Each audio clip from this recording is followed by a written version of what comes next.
In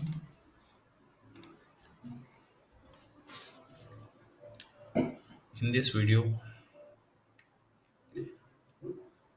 today in real-time system, we will discuss the topic resource parameters for job and parameters of resources. In the last lecture, we discussed the temporal parameters of real-time system.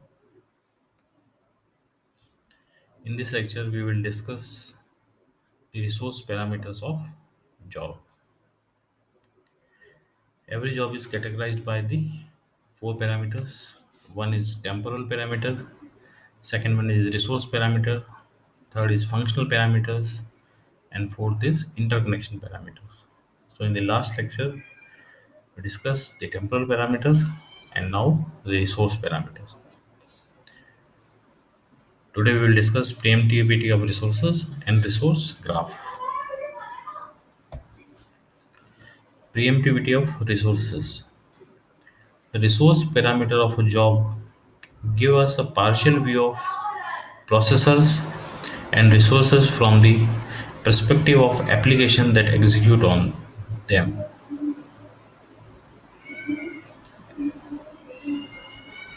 A resource parameter is preemptivity.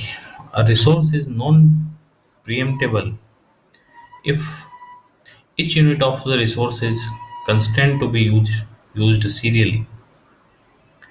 In other words, once a unit of a non-preemable resource is allocated to a job, other job needing the unit must wait until the job completes its use.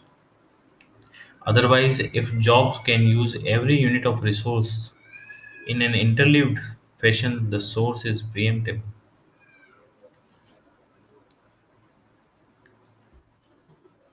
The lock on a data object in a database is an example of non-preemptible resource. The lock on a data object in a database is an example of non-preemptible resource. When a job modeling a transaction that read and writes the data object has acquired the log. Other job that also require this log at the time must wait. The log is non-preemptible resource and consequently every transaction job is non-preemptible in its use of the log. This does not mean that the job is non-preemptible on other resource or on the processor. In fact, the transaction may process the data it has already retrieved for this purpose. It require for this purpose it require the processor while it hold the lock. The transaction can be preempted on the processor by other transactions that are not waiting for the lock held by it.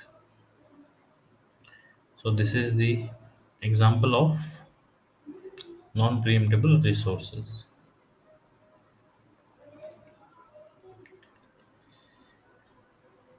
Next, the second point we will discuss is the resource graph.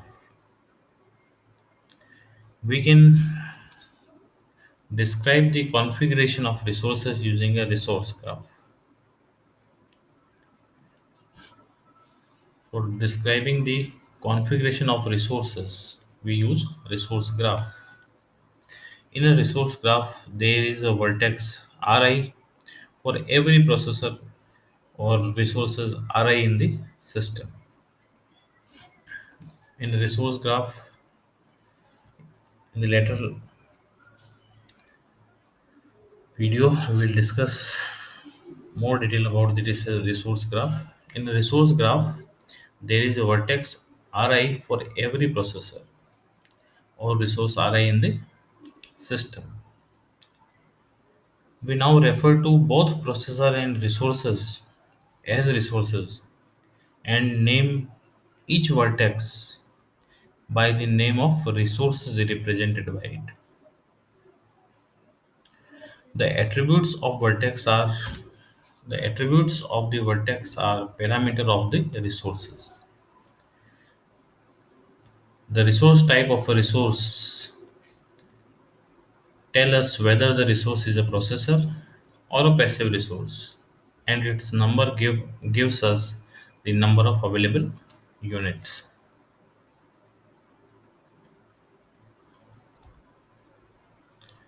While edges in the task graph or resource graph represent the different type of dependency among the jobs.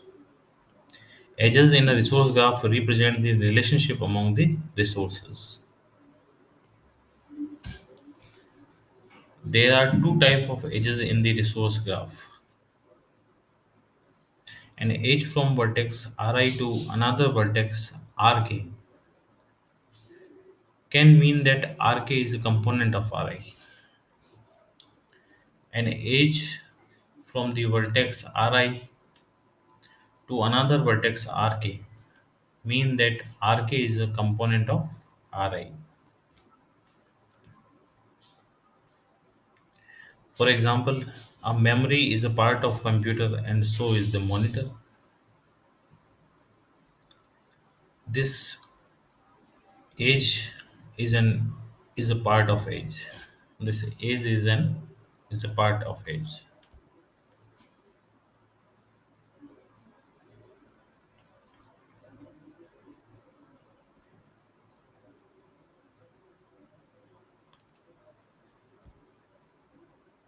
Is a part of edge. The subgraph containing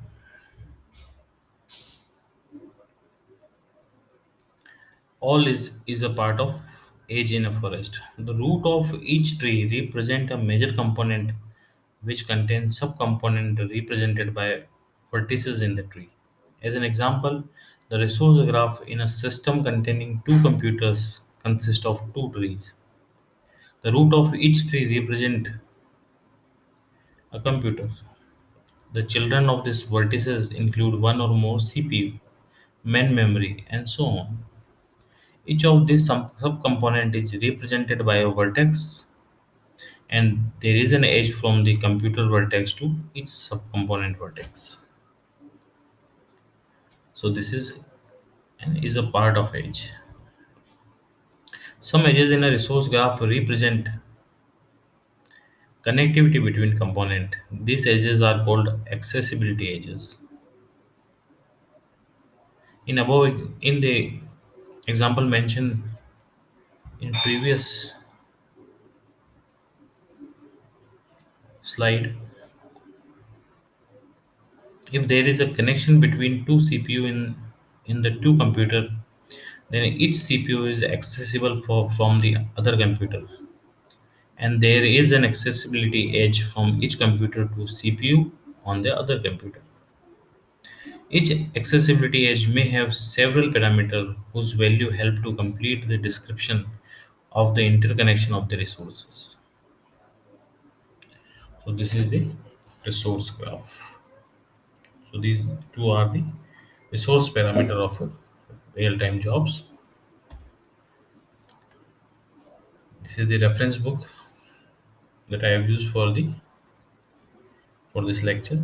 JWS Liu Real-Time System Pearson Education Asia. Thanks.